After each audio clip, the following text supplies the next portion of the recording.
Ready? Rolling? Ready to Camera A roll. rolling, camera B rolling, we're all set. And Action. Amazing. Hello. hello, Sergio. How are you? Good, good, good. I feel like you're gonna do an interview with me now. No, Yeah. that's amazing. We'll since I know the camera is rolling Mhm. too, but we'll pick it from the place once we get a little bit warm, right? I mean, Okay. like conversation. So Sure. don't worry about the camera that's rolling right now. Yeah. We'll keep it very simple. Mhm. Um, I know for a fact you don't need an introduction, and I don't want to introduce you. Um, I want to start with my basic question. Mhm. How are you really feeling right now? What's in your mind right now? In life or in the interview? Both. Busy, very overwhelmed, but I prefer to be overwhelmed and busy than not have anything going on, right? I'm always somebody who needs to be doing a million things and staying busy and continuously being stimulated. So, yeah, that's kind of what's going on in my mind. As you can tell, I'm doing phone calls, real estate calls before the interview started. So, Great, great. yeah. Um, I want you to take us back and start from your background. Okay. So growing up, my parents immigrated here from the Middle East. They escaped the war. They immigrated to Canada, I think, about 35 years ago. Then they decided they want to start a family, and then I got born into it. Very conservative, very religious upbringing. So I would go to school. What was it? 5 days a week. And then on Saturday, I would go to Arabic school. And then Sunday, I would go to church. So it was very, very, very structured life. My life was very planned out for me.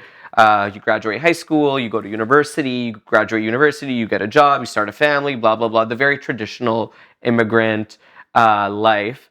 And I decided I wanted something different and kind of rebelled against that and decided to kind of do what makes me happy and pursue an industry that I completely connected with and loved. So that's kind of a little bit about my background. Is yeah, just a typical immigrant family escaping the war, coming to Canada to live the Canadian dream, and I decided to make and create my own dreams too. Wow, that's amazing. Because we have kind of share the same story, Hmm. coming from the same Middle East, coming down here. I wanted to know for a fact that it wasn't easy because you did a very big transaction, right? From what the expectation of the back home family are, right? And then you're Hmm. coming to the fashion industry and the Yeah. luxury real estate, right? And for them to how basically what I want to ask is that how you made them to understand that this is what you want to do, because that's not a regular Hmm. career that a lot of people from back home they pursue, right?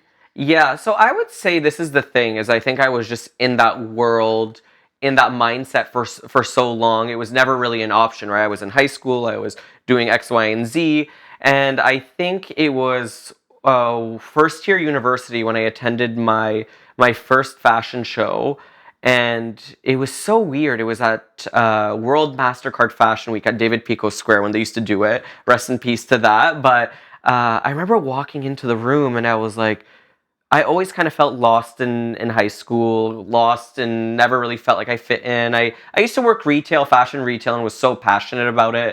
But then when I walked into my first fashion show, I'm like, wow, everybody's Hmm. decked out. Everybody is so fabulous. Nobody's judgmental. Nobody is giving you a hard time. Obviously, coming from I went to French Catholic school also. Okay. Everybody's very In conservative, very Toronto? in Toronto, yeah, Okay. very conservative, very religious. Went to church. Family's very conservative also. To just be in an environment where everybody was just super accepting and super free, it kind of like sparked a match and triggered something within me that I'm like, whoa, like I feel like I finally like have a purpose and belong. So It wasn't really that I maneuvered it and got acceptance. It's more about like I kind of discovered where I belonged and just went full throttle with it. Obviously, in the first years, I was kind of like, it was playing like tug of war of wanting to get my family and my peers to understand like, whoa, like this is what I want to do, and then they're pulling me back being like, you need to go become an accountant Okay. or something, and I would kind of just rebel and go to like tell my parents I was going to class. I was at Ryerson University, which is now the Toronto Metropolitan University. Be like, oh yeah, I'm like leaving, I'm going to class, and then I would be like going and sneaking into these fashion shows, right? Because I Wow. think for the first time I was finally finally just everything kind of felt right and felt like the puzzles were all kind of falling together for the first time. Wow. How they are now, seeing you, that you came so far and you made this name and now you're a brand. How they are now with you? So I think it's funny because with any immigrant family, and speaking for Middle Eastern people specifically, is I think they really value the opinion of Others? others, right? So now that everybody kind of goes praising me to my family and my peers and my relatives or whatever. It's, wow, your son was in a Dolce Gabbana ad. Wow, your son is in a Forbes article. Wow, your son is on 2 TV shows, and X, Y, and Z. The list goes on. It's they kind of start to use that as leverage, and a little they're more accepting about it. But I mean, it shouldn't be for somebody to become successful that you start accepting what industry they choose to pursue, right? Like anybody could be successful at anything if you put the work. But I think now it's a little bit easier that I do have the profile and the resume that shows like, yeah, I am a formidable opponent, and I do get stuff done, and I do have the stuff to prove it, right? I do have the global recognition. Amazing. This is so good because when I met you the first time, what I figured out about you that time was that the way you approach Hmm. and the way you speak and the way you give that respect to others. Hmm. This is what I noticed because I saw you in that event when I met you the first time. Hmm. So I was like, wow, it's a very unique quality that he has, and that's the reason that he's shining Yeah. every single day and growing. So that's amazing. This will lead me to my question is that since you made a very beautiful name in Hmm. luxury real estate and also fashion too, Hmm. um, did you ever felt the pressure that you have to between these two industry you have to either go one, keep one, or just keeping both of them at the same time?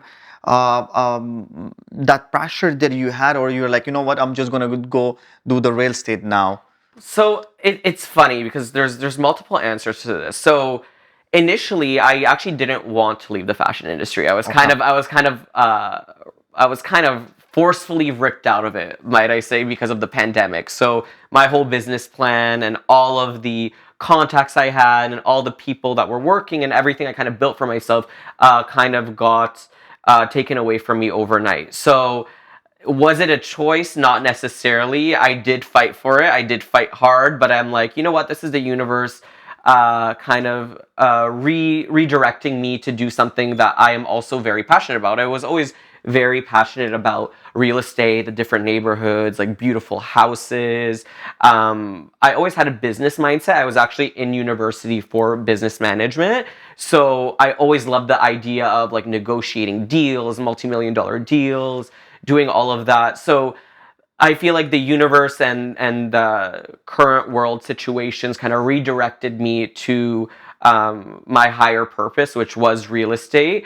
Was it challenging between the two? I would say in the first couple of years, doing like I would say maybe my first and second year, because that's when the world started to open up again. I Yeah. was licensed officially in 2021, and that's kind of when it was still pandemic and lockdowns and stuff, but I think a lot of the stuff was kind of loosening up. So I'm like, okay, well, I did do went back to do New York Fashion Week while I'm licensed realtor. So it was kind of a weird transition because I wanted to put all my energy back into fashion now that the industry's open. But here I just launched another career on the side. Yes. So it took us some time. I feel like now I do have a good kind of balance between the two. I would say um, fashion is more of my passion now, and real estate is my career. I like to say it, Oh, like put wow. it that way. Amazing. Yeah.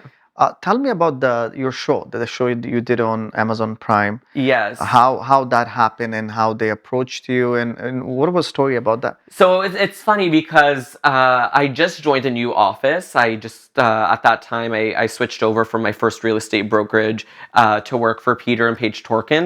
They're the founders of the agency in Canada, which they're amazing. I think Peter's done like over $1.7 billion in real estate sales. So I'm like, okay, you know what? Like I want something new. I want something fresh. Let's switch the energy up. And they kind of took me in with open arms, with all my flaws and they saw past all of that and saw me as a valuable asset to the company. So I joined, and within a month, Peter gives me a call. He's like, "Oh, Sergio, Amazon is doing a TV show about me and my wife, and we want you to be on it." I'm like, "Oh my God, I just got out of the spotlight. I don't want to go jump back into it." I'm like, it was a weird mix because fashion, I was so in front of the camera, like paparazzi, red carpet, all of this. I'm like, finally, I want to do I want to do real estate as a career where I just like sit back and show people my power as a businessman, right? I didn't want to be the full glamour couture Sergio again, but somehow it kind of all interconnected, and it did end up working out that a lot of people appreciated the high glamour side of luxury real estate and getting dressed up and the diamonds and the cars and all of that. So it did work out, and I kind of found my target niche clientele from there. So what you said, this is what I was gonna ask you. Being in these two industry, which is beautiful, glam, everything is there, right? I want to ask you, what was that one challenge that you face, which you never talk about it, or you didn't tell anyone that? I would say a challenge for both industries is you have to build a strong resilience. You have to not take no for an answer. If somebody says no to you, you're talking to the wrong person. You cannot give up easily. For me, I would say one of the challenges, I think I learned it because I started in fashion in my teens, is a lot of people will say no to you. And if you want it badly enough, you're just going to keep pushing and pushing and pushing and finding a solution to why they're saying no, and kind of ticking off all your boxes to make sure the next time you make a request, they say yes. So I kind of built those values and that way of thinking from fashion. So when I did go into real estate, for some people who don't have a kind of background like I do, it would be a huge shock that you're constantly getting this rejection, that you're constantly failing, that you're constantly losing, that everybody's denying you. But then I would say I would take my rejection in real estate, or somebody that wants to list with somebody else, or somebody that says no, as motivation. So there's not really something that's pivotal that I felt like I was going to fail and I was going to kind of crumble and implode. I think you kind of just have to adapt, overcome, and re-strategize, and use failures and rejection as a stepping stone to better yourself and find ways to avoid that same rejection in the future. Yeah. Wow. Yeah. Like what you said right now is the success, right? So it often it comes with sacrifices, right? Yeah. I want to know, like, what kind of sacrifice you made to be where you are right now, Yeah. maybe relationship wise or anything. So I would say I think my mind was completely 100%. Like I would say from 2014 to maybe 2018, I would say the only priority for me was fashion. It was like I need to get this designer item and this outfit for this event and be seen and get photographed, and it was just I was in this like a vortex where I didn't know the outside world. I wasn't really dating anybody. I wasn't really spending as much time as I probably should with my family or friends. It was kind of like, what could I do and how do I get here as quickly as possible? So sacrifice, yes, I did sacrifice having a normal teenage upbringing Mhm. because I was doing stuff that like people that were my age used to get fake IDs to go to the club. I was getting fake IDs to go and sneak into fashion shows because there Wow. is so in that sense I did sacrifice that fun youthful side and kind of jump into a career at a young age. But at the end of the day, I think it wasn't really I don't really consider that a sacrifice because it gave me the stepping stones for everything else I want to do in life, right? So I learned a Hmm. lot from that. So from the young age, you exactly knew, right? And then Yeah. this is what I'm gonna do, and Yeah. and then and you knew that you're gonna go after this, and then Yeah. the mind was already ready, right, Yeah. to do it. Amazing, amazing. That one piece of advice that you live, right? For Hmm. example, like, is there anything that it crossed your mind? Maybe, I don't know, your parents said it, or someone else that you look up to, or something really motivates you every single day because it's not easy, right? So I love to look at life, and this is in real estate, this is in fashion, this is just in life in general. Have you ever heard of the burnt toast theory? No. So the burnt toast theory is okay. Let's say you're making toast. It's the morning. You're running late. You burn your toast. You have to make another like put another piece of toast in the toaster oven, right? That delay could have saved you from getting into a car accident. That delay could have saved you from Oh. certain things, right? So I kind of use the burnt toast theory in life, right? Hmm. So I think let's say I go for a listing appointment, it's a $30 million house. I don't get it. I'm like, oh my God, I'm so burnt out. Maybe the divine timing did not allow for me to get that listing at that moment, right? There's a lot of things that happened like that in the fashion industry too. I'd be like, oh my God, why can't I go to this event? Why can't I go to this event? Or why can't I get this listing? It's when it actually does happen, I'm in a different mindset and in a different position where I'm able to accept that blessing, right? Mm-hmm. So I think sometimes you're given what you're supposed to, and everything kind of falls into your lap when it's meant to be, right? So I kind of look at stuff like that. Even it's so funny is I left my other office. My goal in real estate was to do a multi-million-dollar transaction. Within the first 2 months of me switching offices, I did a $7.15 million deal on the water, right? So Wow. it's funny how when the universe wants you to have something, you will. I had to switch that energy to access and open up to a different side. Wow, amazing. Yeah, That's I never heard that. yeah, That's great. I like this. yeah. Okay. Uh, Sergio, the lifestyle that people see you on Hmm. TIFF recently did a lot of TIFF events. Yeah, We saw that, and then always you're in this beautiful the world that you created, right? yeah. And what I love about that is you're so happy, right? Hmm. And I wanted to know that if you make it for everybody very simple, like how you maintain that, like how you wake up every single day and you exactly know what you want to do, right? Yeah, We have, like, we all have these target and stuff, but as a human, we know we don't have that motivation every single day, right? yeah, But like, I follow you and I see all these beautiful stuff, and inside that world I see you very happy too, right? Like, you can yeah, you can tell, right, like how yeah. happy you are. So how you maintain that every single day? So I think maintaining happiness it comes from within. Like you can't do something that does not make you truly happy. Like if something really does not make me happy, I will not do it. Obviously, there's certain exceptions to the rule. Like if you Mm-hmm. have a job, if you have a responsibility, you kind of have to.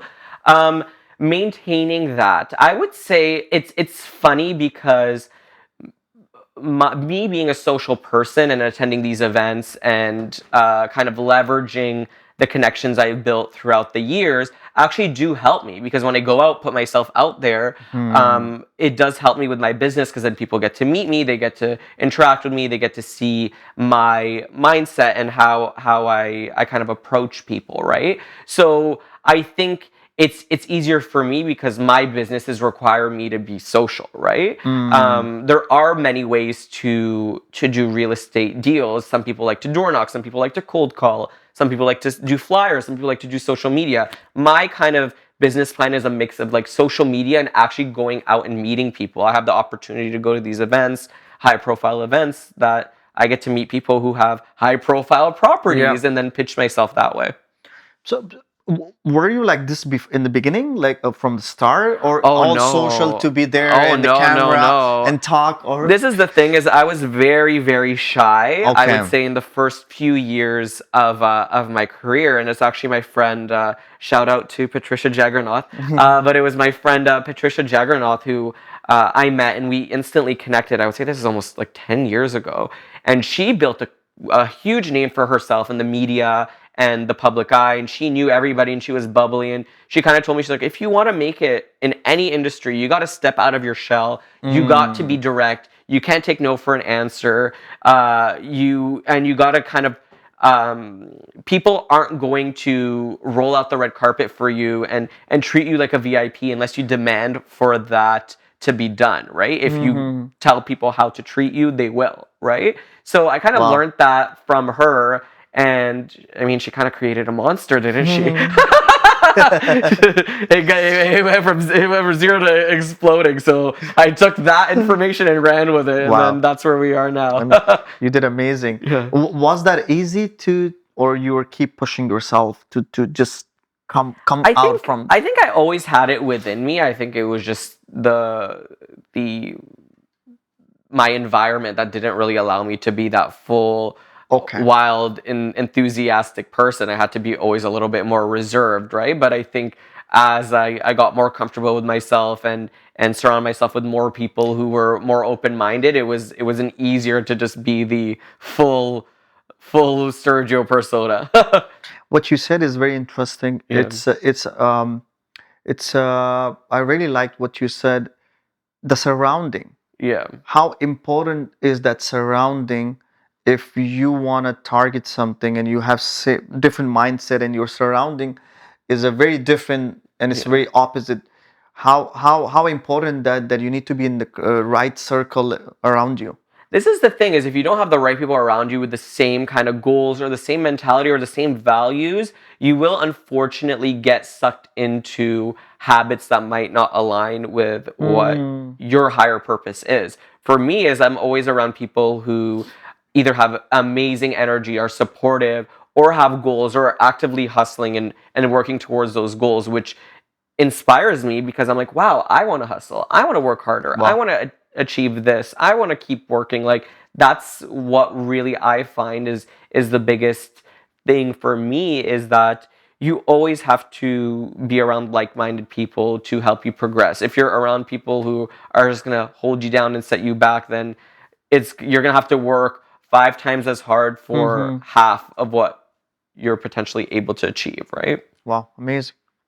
I have two last questions for you. That's it. I have a legacy question. When people look back at your life and everything that you made, what's that one thing that you want everybody to remember about you? I want everybody to remember me as a trailblazer, as Oh, wow. somebody who was able to beat all the odds and get, can I say SHIT on the camera? Sure, Get right. shit done when all odds were against them, everything was against them, by working hard, pushing through, finding a solution, and continuing to thrive and not take no for an answer. Wow. That's what I want to be remembered as. Yeah. Amazing. Last question, which is our signature question for all the guests that we have, which is about Build Different, name of the show. So what's the story about you that most people never would expect, but that's the reason you build different?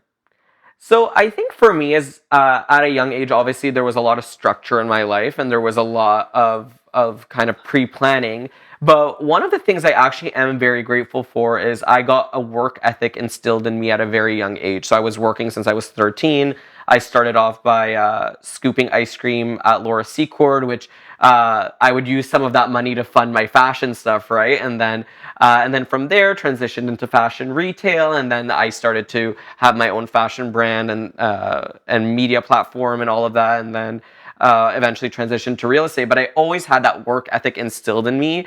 I also was always involved in sports Okay. or summer camp or sports camp, and I played soccer and did cross country and relay very actively. So I think kind of having the balance of work ethic and always having a job, and then also that athletic mindset, I think kind of really helped me in these two different industries and Mm-hmm. any other industry I want in the world. It's you have the mental and physical habits of pushing yourself Mm-hmm. and thriving and seeing what the value of money is. Wow, amazing, Yeah, so I think amazing. that's what differentiates me. Wow. Okay, that's amazing. I'm done with my questions. Hmm. I want you to tell us and your fans and everybody's watching you right Hmm. now, what's project, what's upcoming things that you're working on, and what are you busy right now with projects? So right now, obviously, real estate. I mean, we are in a bit of a weird time in the market. So just kind of adapting to that, getting all of my listings sold, getting some bigger ones. Obviously, I want the crazy luxury real estate, which we are slowly diving into. Other than that, I want to relaunch my fashion business, Okay. kind of be a little bit more behind the scenes, hire a team to kind of go and do all of Mm-hmm. that. I mean, I could do that with my eyes closed. I know the Mm-hmm. industry so well now, Mm-hmm. but relaunch my fashion business, and I also want to tap into the world of business aviation. I'm working on that Oh too. wow. So I'm going to be a fashion, real estate, and private aviation entrepreneur. Amazing, Yeah. amazing.